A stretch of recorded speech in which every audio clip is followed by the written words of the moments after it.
What is up, Retro Maniacs? Welcome to the Retro Card Chat Podcast.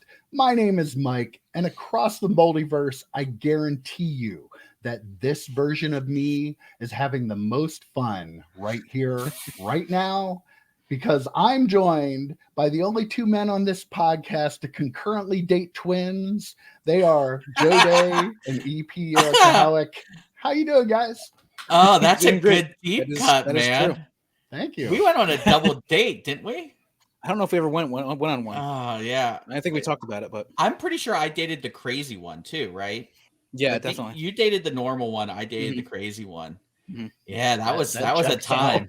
out. That was that does check out. Oh, wow. Let me just crack open my beer here real quick. There we go. EP's You can't got tell it I here. saw Ant-Man yesterday, so You did see I'm Ant-Man. all about the multiverse today. So Yeah. Was it as good as Thor: Love and Thunder, Mike? The Citizen Kane of our time. Thor: Love and Thunder was like the greatest movie of all time, from what I've heard, right, EP? Yeah, it was not. It was not. Yeah, well, that's not what the text messages say when you were talking about it. But yeah, I mean, pretty good, pretty solid. I liked it. Won't talk too much about it. Don't want to give Rotten away. Tomatoes does not like it. Rotten Tomatoes does not like. I don't know if you guys have checked out the Rotten Tomato score on it. Don't care. Yeah. I'll say this without spoiling anything. It was fun. It was an Ant-Man movie. Like, I don't know what people were expecting. Like, I will say this: Paul Rudd, national treasure. National treasure. I loved him. He was great. Who doesn't love Paul Rudd? And this is not giving anything away either because he was in the trailer. I enjoyed MODOK. I know people were a little polarized on it, but I enjoyed MODOK. So, yeah, I don't know. I was interested. It was a good movie. Solid. Are you going to wait for Disney Plus EP, or are you going to actually go see Probably it? at this point, I'm going to wait. Yeah. I'm going to see Guardians when it comes out, though, in the theater for sure. Yeah, that's in May.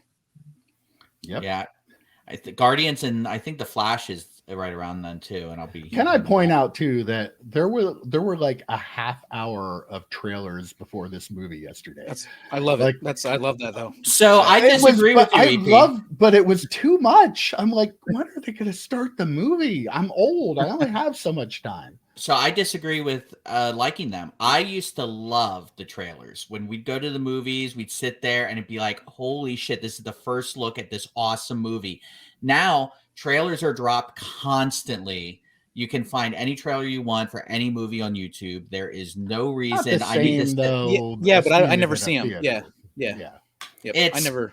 You're talking as somebody who seeks all that out. I don't do that. Right. So I see you as, I got to watch the trailer on YouTube. Yeah. I don't know. Yeah. Interesting you used the term first look too, a little foreshadowing for later in the show. But yes, I saw something interesting this week. I'm into guitars and guitar parts, amplifiers, all that cool stuff. And I watched some videos on YouTube.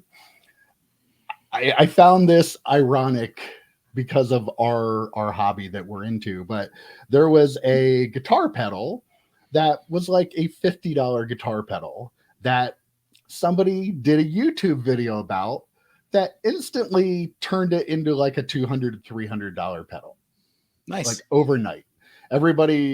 Some people trying to charge like $600 for the pedal that was selling for $50, maybe $75. Now, they're really only selling for like $100 to $150. But like, I thought it was really kind of funny that the person wasn't even trying.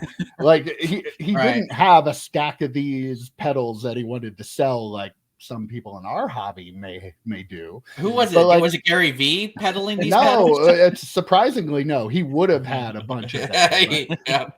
But like even unintentionally, they influenced the market of this guitar part, and I just instantly thought about characters in our hobby here that do that for their own gain. Yeah, the old pump and dump. The old pedal and dump. Are they relatively rare? The pedal?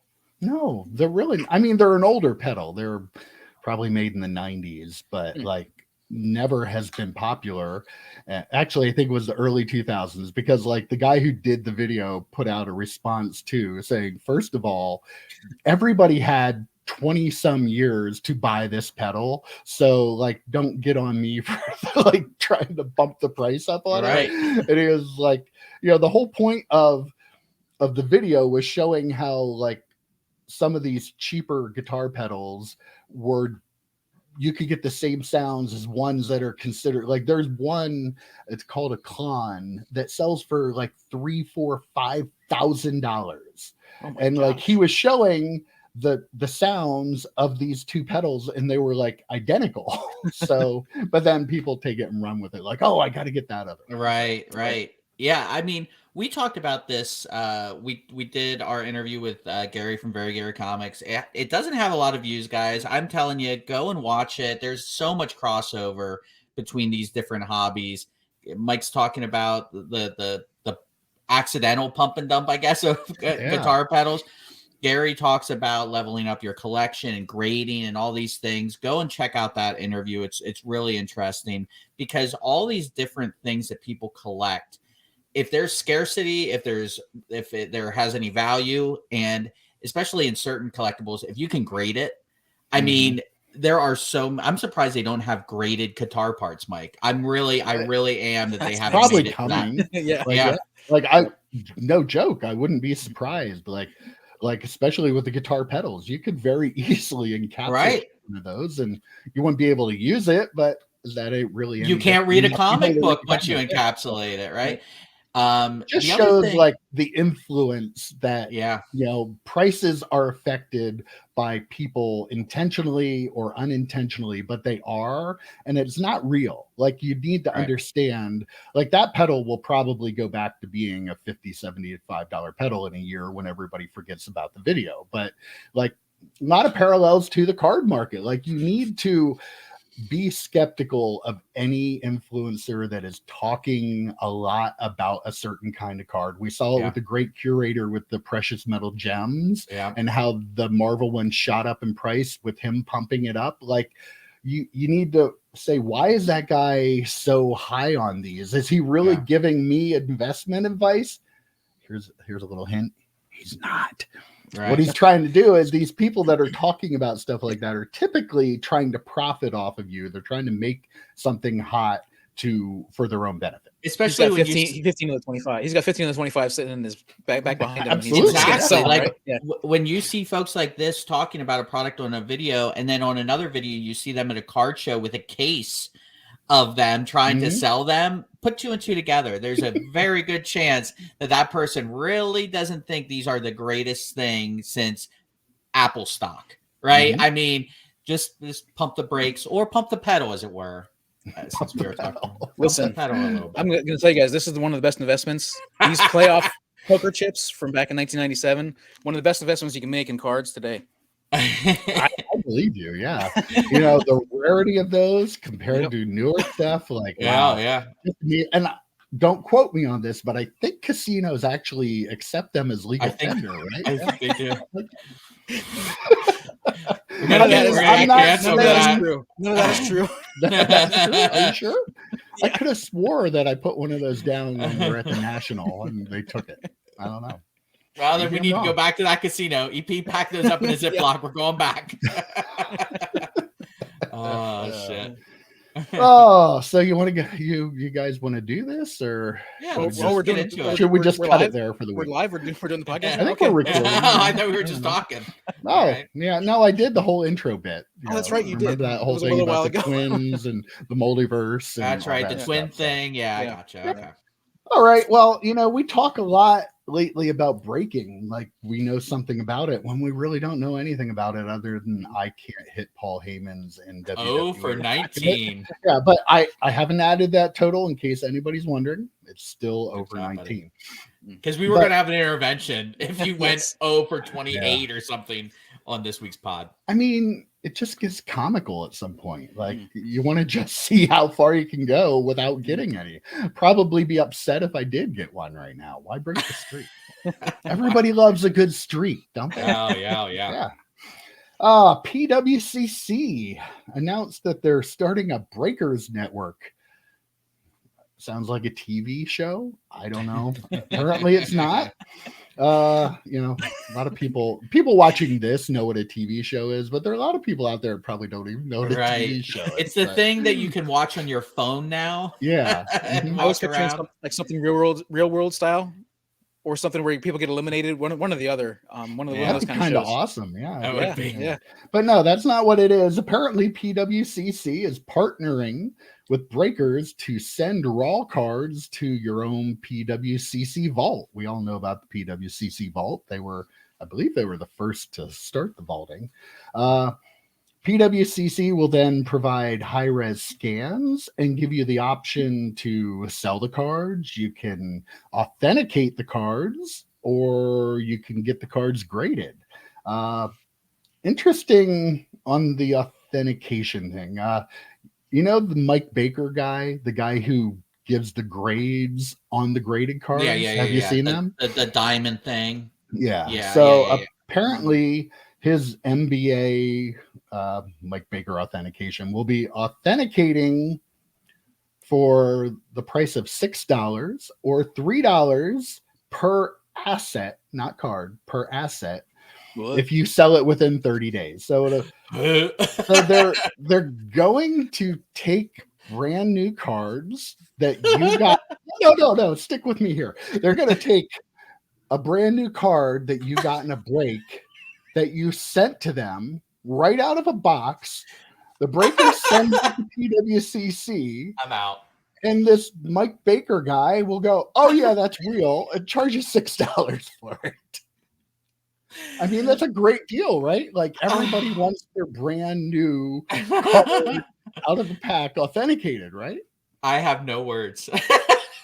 It broke EP. Look at him. There's coming. I don't have nothing to say about this. Why? What? There's like one situation, like what? Like that one auto that wasn't real, allegedly, from one product, right? And that was the only thing that was unauthentic about it. About well, anything. Apparently, authenticated stuff sells for more, is what they're claiming in their press releases for this. I mean, you're paying $6 to have it done, so you're going to probably lose any of the profit that you made unless you're selling. I'm going to take a break before I comment on this. Topps Willie Mays authenticated sells for more because it's authenticated, and it's graded usually. That's usually why people send them in to the grading company. Even if it's authenticated, though, that would give it some value. But you don't need to authenticate a 2023 Topps baseball card. Are you? Oh my God! This man can only talk about 2023 Topps. No, it's a 2023 Topps baseball asset. If you look at all of their terminology in the press release, everything that should be called a card is called an asset, and you don't have a collection, you have a digital portfolio. I hate that so much. I will say this too about just card industry in general. There have been so many just cottage industries built off of people collecting pieces of cardboard. And it's just, to this point, it's just taking advantage of stupid people. No offense to any listener. I don't think any of our viewers are people that would go do this. So I don't even have to say no offense to our viewers, because I think our viewers are smarter than that. If you're dumb enough to get a product ripped from the Breaker Network, have them send it to this vault, and then have it authenticated, having it pulled out of the pack is all the authentication you need. You don't need to pay $6. Like, again, if it was an older card, a vintage card, I get it. If it's an autograph, like, I get it. Even pack pulled current autographs, 99.999% are authenticated by the company, right? Like, we're gonna re-authenticate it, right? Like, so in that 1 in a million shot that it's a DAC auto pen or Luca's mom signing it, like, what are you doing? Why are you paying some company $3 to $6 to authenticate an asset that came directly out of a pack? It's asinine, absolutely asinine. I feel like this being one of their main talking points of one of their selling points for this thing is just ridiculous, like completely ridiculous. And it's all people just giving each other money. Like, so PWCC went to this Michael Baker guy and said, "Hey, you want to make an extra $3 to $6 per asset?" And he was like, "Sure. What do I have to do?" "You have to authenticate ultra modern cards that just came out of a pack." He goes, "Done, handled." What goes into that? What? The person who's in charge is sitting down and looking at that card that just got pulled from a 2023 Topps pack. What are they really doing? What are they authenticating? Right. What are they looking at? What are they comparing it to? Come on. That is all smoke and mirrors. Like to take advantage of stupid people. And they're swimming in money. They're just swimming in money. I mean, think that you have to do this because you'll make more money if you do it. And and by the way, the idea of the Michael Baker authentication, I actually don't have a problem with it in terms of like graded cards. Like we've said this before, not all 10s are 10s, not all 9s are 9s. If you want the best of the best of the best, I can understand a fourth party at this point coming in and saying this is the best 10 we've seen. I still think it's silly, but I at least understand that. To do this for raw cards coming out of packs to just authenticate it, I cannot get behind this, and anyone who does is a moron. Well, full stop. Yep. Full stop. Well stated. Clip that. Say that. That's a good. Why don't the three of us create a company to grade the Mike Baker graded PSA cards? I feel like there's a big. We need a sticker with a bulldog on it. Boom. Yes, absolutely. We'll let people know why they need to do it because if there's a PSA 10 to begin with, and you're making it better by having Mike Baker say, "Yep, it's a 10." How much more is it going to be worth if we say, "Yep, Mike Baker's right. That is 10." This is an MRTC 20. Yep. Absolutely. Yeah. Well, make an 11. 11. Like, come on, we could go. No, we do have grades. We do have grades. It's a 10.5. We can do a 10.5. Yeah, but you can max out at 11. You can max out at 11. For sure. Mike Baker doesn't give you 11. PSA doesn't give you 11. MRTC grading gives you 11. MRTCG in the house. Absolutely. And 11 is higher than 10. It is. Think about what I've heard. Like ultra pristine. Like what would be the And Mike went to Temple for statistics. Where's he at? He went to Temple for. Where's your degree? You need the diploma behind you. I learned that 11 was higher than 10. Yeah. Yes. Spent good money on that education. Oh yeah. So I mean, you can also send your cards to get graded at any of the major grading companies except PSA. So. They have the deals like all the other deals they've done. You send it, you get card graded. So again, you can buy your card, buy into a break, get a card, have the breaker send it to PWCC. You can have Mike Baker authenticate it, or you can send it to your grader of choice, except for PSA, and they'll keep it for you until you sell it. Which, by the way, it's kind of hilarious that you can't send it to PSA. I'm sure they don't have any sort of business dealings with them, but they're telling you need to authenticate this card to maximize your value, but then you can't send it to the grading company that would maximize your value. That's hysterical to me. And, again, it's just these people are just feeding a load of crap to so many people, and they're just, feed me. Yeah. I love it. Just feed me that crap. They're passing money back and forth to themselves. Like how much extra am I paying for this amazing service? That's the, what is the amount? And I mean, just for reference, I want to point out that PWCC was a company that was kicked off of eBay for shill bidding. And they were also a company that before that were accused of knowing cards that were altered, cards that were trimmed. Yeah. Well, that's why they need to be authenticated by Michael Baker. I'm just saying, watch who you spend your money with and what kind of money you spend. Like, I don't know. I don't get it. It's not for me, but I have a question for you, Mike, because you did most of the research on this. Do you buy into breaks through PWCC? There are breakers that are joining the PWCC network. So right now there's a list. I'm not going to name any of them because I don't really care to name any of them. Right. But you can also, if you're a breaker, you can apply to be part of their breaker network. So, apparently PWCC thinks that a lot of people are going to want to use this, and there's going to be value for the breakers to join their network. So will they force the breakers to call the cards assets? I mean, I didn't see the word card anywhere in the statement, so I don't even think they're called cards. Maybe the Breakers will call them an asset. Look at this asset. Boom. Yeah. Boom. Look at this. Look at this. Boom. Asset. Sick asset, dude. This is going to look great in your digital portfolio. I've been watching rips of Prism. Look at this. Who was it? Mark Rippon auto asset. I saw Desperate blue cracked ice. Oh my god. Yeah. But the reason I asked, I was just because you mentioned the shield bidding thing, and I know a lot of breaks are done on a bidding level, and I'm wondering, like how that is all going to pan out in terms of if you're part of the PWCC network and it's bidding, will they get their shill bots to go out there and bid up any of these breakers who are on? There are some breakers like Leighton does like a straight like X amount of dollars for this. Mm-hmm. As an aside, we talked about this before with Prism last week. I've noticed a lot. Most of their things are randoms. Remember, we weren't sure if they were going to do staggered. It's mostly random teams. But I'm wondering with PWCC and their history of shilling, if that's going to play a part in this as well, where if you're putting breaks on eBay or whatever, or however you do whatnot, if they're going to start getting shill bid. Also, can PWCC breakers buy into their own breaks? I'm sure they probably can. Yeah. All right. Probably no rule against it. We know there's no regulation, but I mean, I don't know.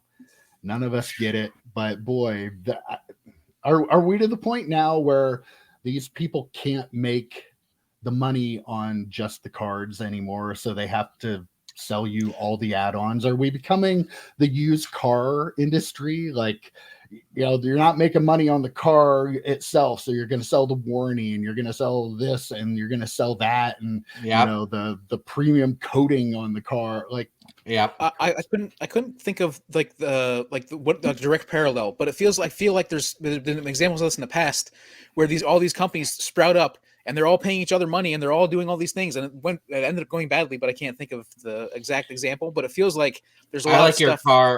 I like the car example because it reminds me of the Seinfeld episode where Jerry was going to buy a car from Putty, and he thought he was going to get a deal, and then Elaine broke up with Putty, and Putty's like, "All right, we got to get you finder's fee." Finder's fee, it was on the lot. He goes, keys. You want to drive it, don't you? Like, that's what it feels like. They're just going through and checking all these things that stupid people are going to. And by the way, there is a difference between eBay's authentication and this. Like, I don't want people to get like, well, eBay does authentication. They do it to protect the buyer. They are not doing it. They're not charging you anything. They're doing it to protect the buyer and in some cases the seller. This is different. This is a company taking advantage of you because they know they can, because people will sign up for this. Oh, it's only an extra $6. It's like when you buy something at Target or Walmart or wherever. Oh, would you like to add the warranty? It's only a few more dollars. Oh, it's only a few more dollars. You'll never use it, but you just donated $3 to $6 to PWCC and NBA or whatever. Well, Crazy. EP, you talked about other businesses that jump out of it. How about Dibbs Marketplace? We all know and use that, right? Well, we don't anymore because it's closed. Just done. Guy. It's done. Dibbs Marketplace was a fractional ownership website, whatever you want to call it. Invested by sports card investor Jeff Wilson, was one of the early investors and a big pumper of the service. Nat Turner was also an investor in this. They raised a lot of money, and within 2 years, they're gone.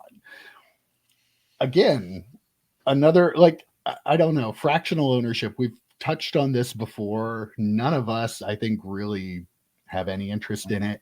I'm going to go out on a limb and say most of the hobby doesn't have a lot of interest in it either. And talking about assets from PWCC, like the whole point of this was to try to become like a live time stock market for these pieces of cards. Like they wanted, they were foreseeing prices going up and down depending on if a player was having a good game or not. Like I want to throw it's like Hollywood Stock Exchange. Do you remember that? Love that. We love that game. I still log in all the time. I log in every week. I wish I remembered my login. So much fun, but it was free and it wasn't real money. Right. Like these idiots are trying again to find another way to sucker money out of people because they can't make it legitimately just through cards. Like people want cards. They don't want a 10th of a card or a 100th of a card. Like, what is that? What do I get if I'm buying into 10% ownership on a card that I can never afford? I still don't have the card. Right. And the thing is, what's really crazy about it is that during the boom, I get it. Everything was going like this. And you could just see it coming from a mile away, apparently, unless you're Jeff Wilson. But these people came out and they're like, "Oh, card prices, they're assets now. They're better than going to the stock market. You need to get in. You need to buy whatever you can." And then they're like, "Oh, how can we screw some more money out of people? Hey, you know what? If you can't get in at a certain price, why don't you buy a piece of it instead?" And then it's going to keep going up. There's no way this is ever going to end. Jeff did a whole video about how, who would have known? Who would have known a crash was coming? This is never going to end. This is going to be. And then we were all shocked by it. No, none of us were. None of us were shocked by it, except for the stupid people that you convinced to do some of this shit. Mm-hmm. And so the card went like this, went like this, went like this. And then eventually, when the pandemic ended, it started coming down hard. Like with the exception of the 52 mantle. I mean, that's it. That's the only thing that's pretty much immune. Maybe some of the vintage stuff EP can talk about, but like that's it. If you're doing it with anything else, it's a fool's errand. Yeah, I feel like the only way this can work is if it is for only like the super vintage, like the really old stuff where people might say, okay, I can own a piece of a Mickey Mantle, 52 Mantle, and it's still not the same, and it's not going to be for many people. But I could see some people saying that. But like the problem is, we had all these cards, all these super ultra modern cards that were worth ridiculous amounts of money, and I'm sure they didn't keep them out of there. They were probably, oh gosh, yeah, we got to get all these Justin Herberts and everything in here. We need to have everything in here. And that's Treasures Mahomes. But that's what they wanted, because they wanted to have like a live market where their play game to game would like have people trading their like. Come on, cards are not stocks. They're not they're not. No matter what you want to say, they aren't. They're different. Collectibles are not. No collectible is. Like, people need to realize that. Like, we talked about Very Gary. I love comic book covers. They're awesome. They're not stocks. Video games, in a great case, they're not. Clearly, they're assets. Video games, part toys, of the digital portfolio. Yeah, like these are not stocks. People need to stop considering it that. My question, Mike, and again, as the host, you do the vast majority of the research, if not all. Who has the cards right now? I believe they do.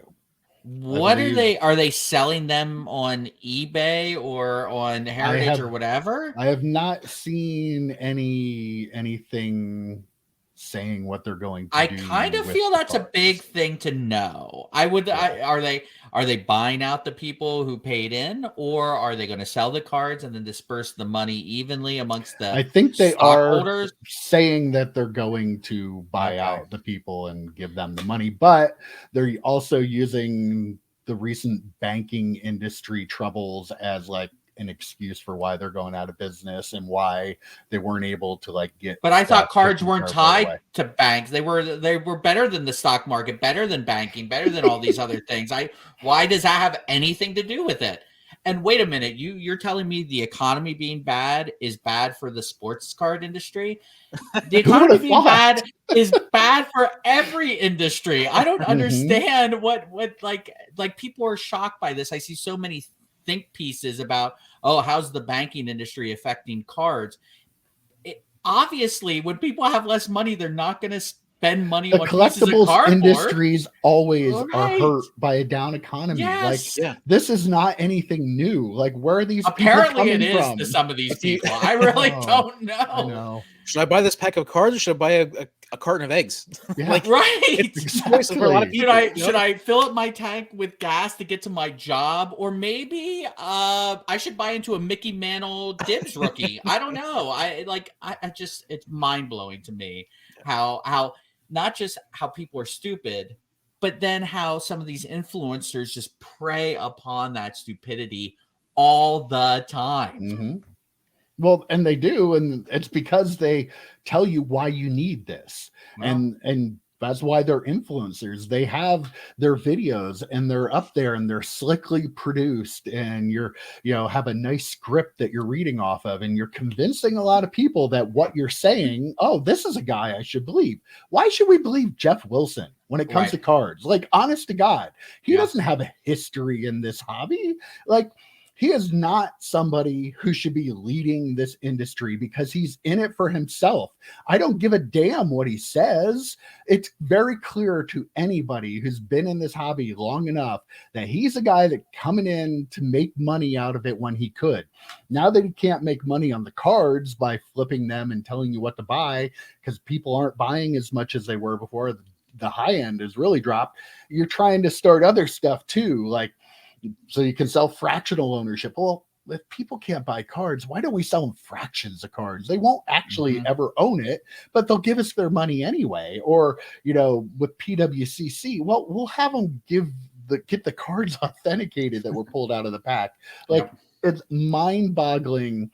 All of the snake oil salesmen that are there trying to convince you to buy all this auxiliary shit that you don't need. They infected you with the virus, and now they're trying to sell you the cure every single day. Every single day. I trust people with backgrounds and video quality like this, or like EPs, or like yours. Even though Mike has some flashy lights. Mike has some flashy lights there. Yeah. Jeff Wilson doesn't have that. Trust people about collecting that have backgrounds like this over a slick video, not investing, collecting. Trust these type of people, not the folks that they're telling you should authenticate a brand new card out of the pack for $6. Listen, I'm sorry, asset. We're influencers for maybe 5 people, but I need to say right now, do not authenticate brand new cards. I don't. He's got a pen. He has the pen. You don't need to do it. Wow, I'm never gonna do it, EP. Not with you pointing at me with the pen. Once I saw the pen, I was out. So legit. Like, I need one too. Yeah, I agree with you, EP. I think where's my highlighters? I have highlighters here somewhere. Fantastic. Yeah, I don't see Jeff Wilson giving you advice with a pen. It's not legit. If you have a pen, it's legit advice. At least real. A 20% increase in believability.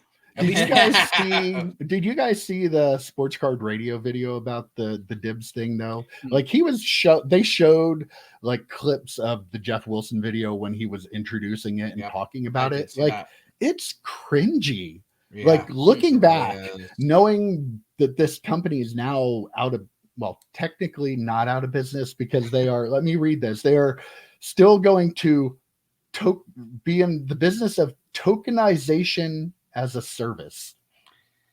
In the words of Sports Card Radio, I don't know what those words mean. Yeah, nobody knows what those words mean. I would guess that they're going to try to do that for other stuff and turn their turn. I don't know what that means. What, take pictures of it? I don't know.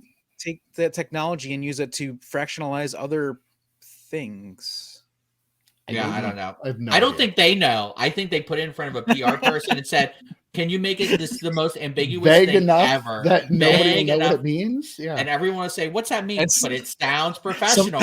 Some PR person says, "Hold my beer. I got this. I got you." But yeah, the Jeff Wilson videos, watching them in hindsight, are cringy. It's cringy. All of them, not just that one. But like that one, and about this specific point, like yeah, it is like. Watch them. If you don't believe us about how they're trying to push you this stuff that they know you don't really want or need, watch the video of the stuff after the business closes and see how they were pushing it. See how he was pushing it. Check out his NFT video where he was pushing NFTs that he was selling, and he closed shop after I think a few months or whatever because he sold like 10 of them or 20 of them. Like, at least people weren't stupid enough to, 20 people were, but at least most people weren't stupid enough to buy into that. But yeah, very cringy on a lot of his prognostications. And yet he is like the face of our hobby to a lot of people. And that's the sad part of all this. Like, he doesn't deserve to be. And it's going to hurt the hobby long-term because people are going to realize is the man behind the curtain, snake oil salesman, whatever, and people are going to be turned off to it. Like, there are so many good people that put out really good content who are very interesting, who just talk about their collections. They're not really trying to get anything out of it. And they have channels of less than 500 subscribers. And we just don't understand how they just can't just break through that glass ceiling. I mean, but millions of people are subscribed to, I don't know if it's millions, but a few 100,000 are subscribed to Jeff Wilson, and he's just feeding you full of crap every single day, and you can eat and you're eating it. That's the great thing, though, like about sports card radio. Like, some people hate them, but they're going to call out the people like this, and they're not afraid to, and can call them negative, do whatever you want to do. It's needed in the people who are the loudest about calling them negative are the people who are trying to take advantage of people in our hobby and see them as an obstacle to being able to do so. They don't want them exposing their scam on the hobby. And they're the people that get the most upset by it. And the people who support those channels are the ones that get mad at them. But, well, we've talked about the Breakers Network. We've talked about fractional ownership. Just wanted to talk a little bit about why do companies in this hobby try so hard to keep the cards out of our hands? Why do they not want us to be able to do this? To hold a card, to look at the card, look at the back of the card, maybe even read the back of a card. Do you remember when that was a thing? Those were the days, huh? Why is it that they work so hard to prevent this? This is what the hobby is about. Like, the feeling of having a card in your hand and being able to look at it or display it with lights behind it or in a case above you. Like, that's what collecting is. Why do they want collectors to not collect? You pose this question to us. I'll let EP answer first, because I really don't know. I don't know. I cannot think of it. I cannot think of the reason. It's because it's the word investor, the word asset. Like it's because they're turning it into something that isn't collecting anymore.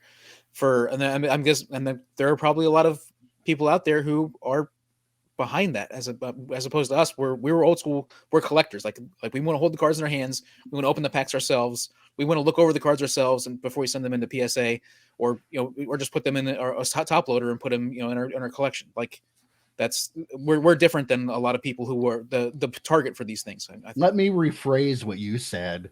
What they're doing is they're trying to find a way to make money off of us. That's true. Not being collectors. Like, that's really what it is. The only reason this stuff here is they're like, well, how can we get as much money as we can out of these people that enjoy this hobby? Let's convince them that you don't even need to have the card anymore. Like, we can store it in our vault, and we can authenticate it, and we can sell it on our marketplace for you, and we can break it for you. And I'm sorry, like, that's an end game that's going to result in nobody being in the hobby. Like, if you don't have, I will die on the hill with this statement. If you don't get the enjoyment out of holding a card or opening a pack or having it on display, you're not going to stay in the hobby. Yeah. I mean, to EP's point, I think it almost desensitizes people to actually be in a hobby, right? Like, it does turn it into I don't actually have the stock in my hand, right? I don't have that share of Apple in my hand. It's just up on my computer. I can watch it go up and down. They're desensitizing people to actually considering them things, physical things that you can touch. And I don't understand why people buy into that. Because they're not really collectors. They're just people who like the idea of having this stock, this asset, instead of actually having a physical thing. I mean, you can look behind me. This is week 3 of this project. We should do a little video clip of each phase. But yesterday, my whole wall was covered in blue painter's tape, which, by the way, made me hurt. my heart because I actually have it sticking up on my wall to use it for shipping. But I'm going to have cards displayed. I'm going to have my comics displayed. Down in my den, I have cards displayed. EP, look at you, your lovable mess. Mike, like, they don't want people like us. They're not looking at people like us. They're looking at people who really, they're tricking into thinking it is a stock instead of a card. Yeah, it's because for 3 years the people have been telling people, oh, cards have better ROI. Like this is where you want to invest. You want to invest in cards, but you don't want to invest in stocks. Cards are way better, and that's part of the issue. Like they've been pumping that narrative for years, especially when the stocks were going like this because of the pandemic, and cards were going like this because people had nothing better to do. It's really easy to point at one moment in time and say, look, this is way better. Instead of looking at the hundreds of years of time that cards and stocks were both a thing, and cards were not like this and stocks were not like this, it was generally the opposite. And Sports Card Radio made a good point too. Like, Jeff Wilson was the guy who was there telling people to buy at the top of this. Yeah. But now that everything's dropped, he's not telling people to buy. Like, yeah, that's strange. Just counterintuitive. That's not how it works. You're supposed to buy low. And sell high. I mean, it might work if you're the person that's looking to buy now. If you're looking to sell when it was high, he's not. I'm just talking like about the advice that he gives. Like, I know. Like, why wouldn't you be telling? I would tell anybody watching now is a good time to buy. Like, if there were cards that you were because maybe he's buying. He's the one buying. He's the one. He doesn't want the competition. Yeah, because he wants to make money off of everything and try to find a way to rebound from a lot of his losses. Oh yeah, I love the losses. Those losses are awesome. I love watching the videos of Sports Card Radio showing his big time losses, and they're huge. And I don't know, he's probably writing them off. He probably has some sort of shell company that's he can move some money around and whatnot. I know he has losses in other areas too, like that's true. That's true. That's true. He should be doing pretty well on his tax return this year. I don't know, just hold your cards, hold them in your hands, love them. Put them right next to you. Sleep with them if you want to. Kiss them if you want to. I think Sports Card Radio refers to it as fondling your cards. Fondle your cards. Do whatever you want to, but do something with them. Enjoy having them. Don't give in to the whole thing. And I'm not anti-vault altogether. Like, I do think there are instances where you can use a vault. If you have a really expensive card that you don't want just in your house, you're not comfortable, yes, put it in a vault. That's fantastic. Why not? If we sell cards, if you are buying a card to sell, go ahead, send it to the vault. There are some tax reasons you can do that. But yeah, I mean, if you're a collector, though, collect your cards. Have some of them. Hold them. Look at them. Put lights behind them. Display them back there. Yeah, if I bought into a break randomly, which I don't see myself doing, but I know a lot of people do it to get the thrill of gambling a little bit, right? So if I bought into a break and I got a 1/1 Justin Herbert, I have no interest in that card. I'm not a Justin Herbert fan, and it's too valuable for me to consider just having. Sure, send it to a vault and then sell it through the vault. That's fine. I get it. But if you're collecting, if you actually enjoy cards, I can't look at the joy on EP's face. Okay, maybe not right now, but look at all those cards that he has that he can just randomly go through, look through, collate, have fun with. I mean, that's people back in the 50s when they were buying cards weren't thinking, should I drop these off at the bank before I head to work? How should I do this? They were thinking to themselves, oh, this is fun. Maybe I'll go trade them with some friends. Maybe I'll do this. I actually made a trade recently. I generally don't trade a lot. I don't, but I made a trade through Twitter recently with some cards because it was fun. And when I got some Avengers, Marvel, yeah. Clear Ultra Avengers.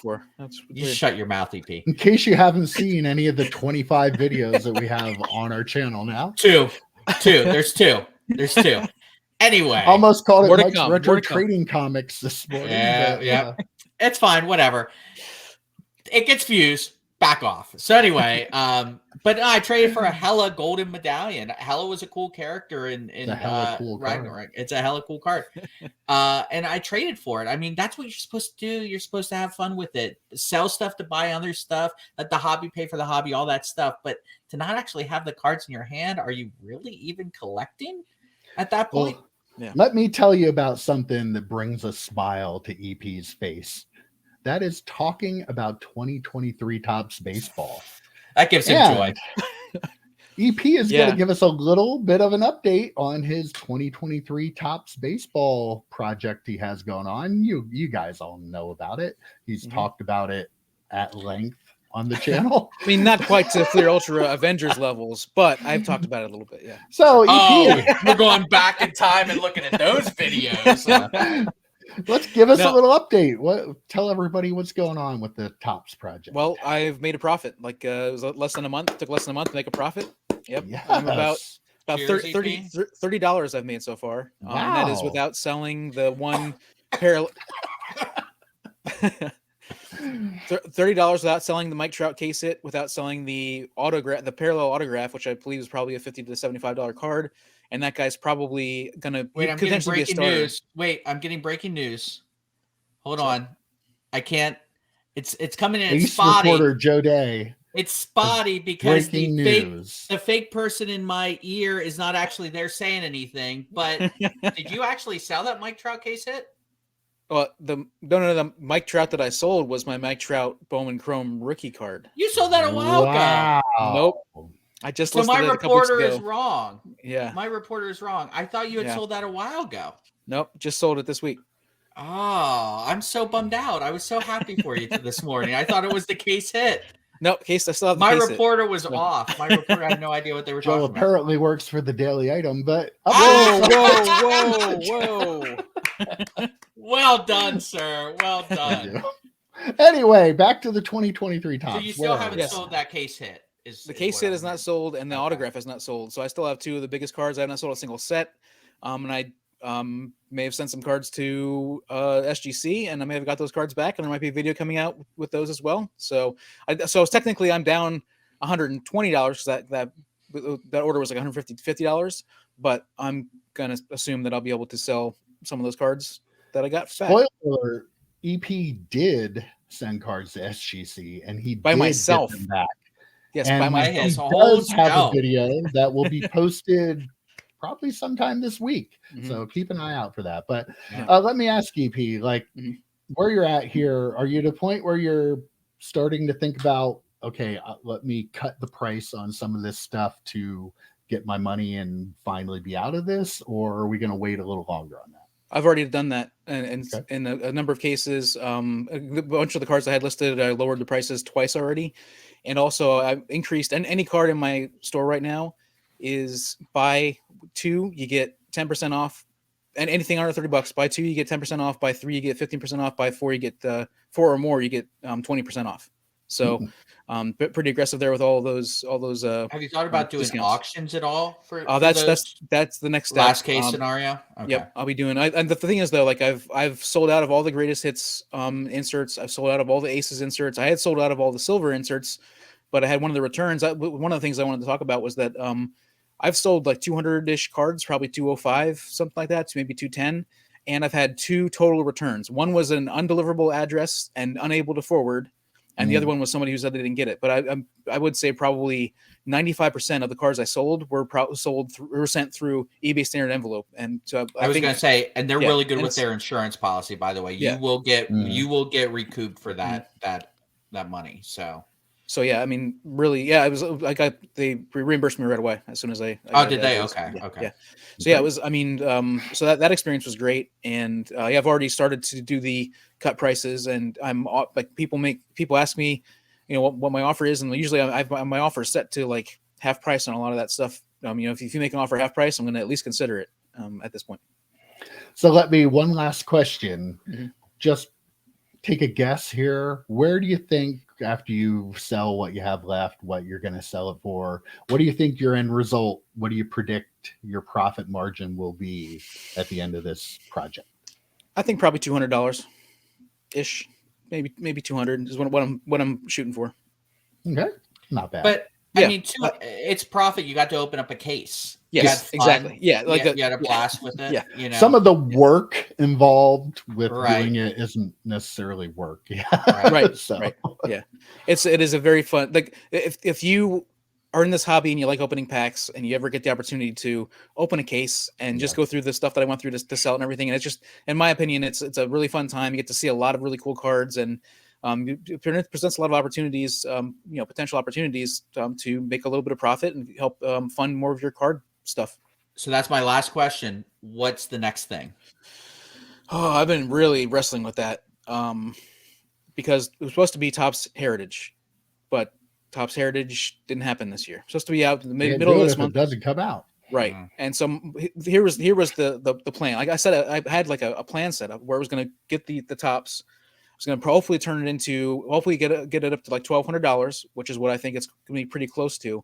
So I can get 2 cases of Heritage, which was about $600 like last year, and then turn that into enough to get 3 jumbo boxes of Bowman when it comes out on April 25th. But with the lack of Topps Heritage, I'm not going to be quite We're to on that a little point. monkey ranch.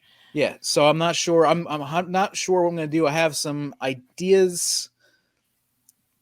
Some of them might involve Pokemon.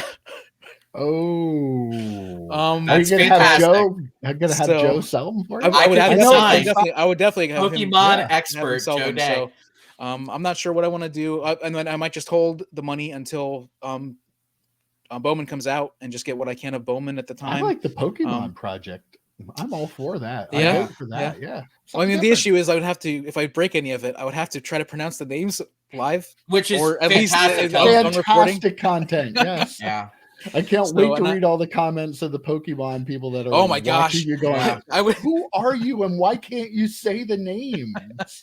You know, I haven't mentioned this yet before, though. You could buy a case of this new product, Fleer Ultra Avengers. I don't know if I've mentioned Fleer Ultra Avengers at Sounds all. cool. Do they cool? I haven't Does heard it of have cool that. cards? They're decent. Yeah, They're I've heard of decent. it. I mean, check the channel. There's a couple of videos. There's two It's like videos 20, you can I check think. out. Yeah. One of them's like 12 hours long, too. Well, I blame EP's 1999 Bowman Chrome football and his Lawrence Phillips numbered to 499 for that. I still think the 3 of us should go together and buy a case of something. So Yeah, I agree. I'm in. just saying, find something. Tell us what to buy. Leave us a comment. Tell us National what we should Treasures football. buy. Yeah, why not? Flawless. A case of Flawless. It's like 10 Negative. cards. I'm out. Just don't buy WWE Immaculate. No, just don't. No. Trust me. Don't. Or Prism. Are they doing a second year of Prism? Yeah, They are. It's already. Is it out, Ooh. or is it supposed to be out? Comes soon, out something like in a couple weeks. Yeah. I think. Like around 2 WrestleMania boxes? time. Two that? How boxes? much you getting? How much you I getting, am dude? not buying any of them this year. No, thank you. Your boxes of Prism made me feel good about my first box of Avengers. Yeah, That's how well. bad it was. Mine will go down in history as 2 of the worst boxes ever opened by anybody ever, Agreed. anywhere, 100% all across the agree. multiverse. Yep. All right, well, we're going to wrap things up today. PSA dropped a little new feature without much fanfare called First Look, where they're taking pictures of your cards now before they're graded. The funny thing is, let me share my screen here. I want to show everybody a little something. And get this set up here. Here is my most recent PSA order. Look, they have a first view here. And all you have to do is click on it and you get to see your card. Unless you're me, because it says no images were found of this item. So, I'm really not sure. Maybe it's just that one, Mike. Why don't you check another one? Maybe it's just that one. No, I checked them all. They're all that way. So, yeah, I mean, it's kind of not a good thing for me because I don't have any. But yeah, they're people. I saw people like, oh, this is great. We can show that there was damage when it was and Nat Turner pretty much just came out and said, no, this is just for our protection. So you can't say that wasn't the card you sent in. So it's really not anything for the collector. There's really no benefit for us. And some of us don't even get the pictures. So I don't know. So I did get the pictures for my order that should be back. I don't know if it's because yours was on a special, Mike. Mine's like regular, what is it, $20 a card or whatever it is. So I don't know if it was because yours was run during a special. If people know, comment below. I don't know if there's, because there isn't a lot of information about this out there. It was like Nat threw out a tweet. I don't see really anything on the website. I was digging around last night. But my pictures came in and they look terrible. Like it looks like every card is damn, like because of just how they scanned it. Like the edge is like wavy, and I'm like those people who take eBay photos and they're like, "Oh, shake it, right." You can't tell. And I'm like, what's this supposed to do for me? And really isn't for me. And you know, there's a couple of content creators who are trying to use these pictures to prove damage on cards. I don't think it's going to work because they're going to say, "Oh, these are just low res." They really are low res. They're for identification. Obviously, they're not showing it for what the card condition is. Right. They're just showing this is the card that you sent, and this it's is what research it is. And ID. Yeah.